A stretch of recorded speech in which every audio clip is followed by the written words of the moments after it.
بسم اللہ الرحمن الرحیم۔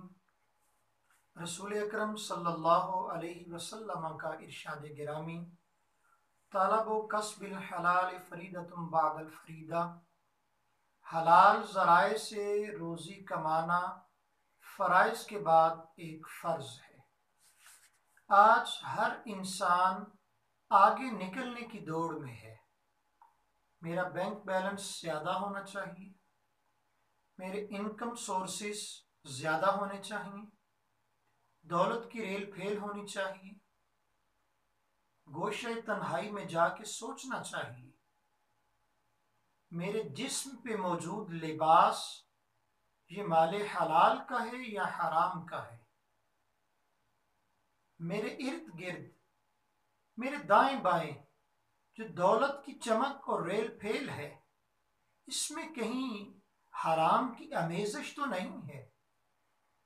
میرے گھر کے کچن میں جو سامان موجود ہے، کیا ان اشیاء خورد و نوش میں کہیں حرام کی آمیزش تو نہیں ہے، کہیں سود کی کوئی آمیزش تو موجود نہیں ہے، کہیں چوری ڈاکہ فراڈ دھوکہ دہی اس میں شامل تو نہیں ہے۔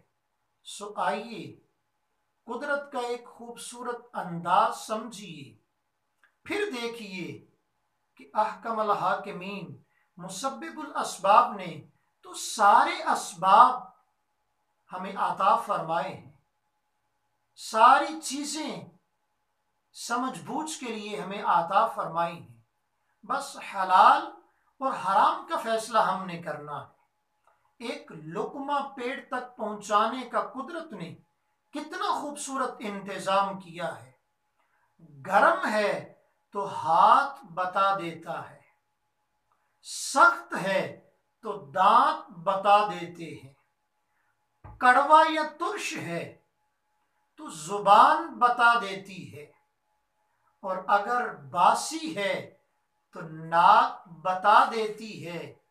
بس حرام ہے یا حلال یہ فیصلہ ہم نے کرنا ہے۔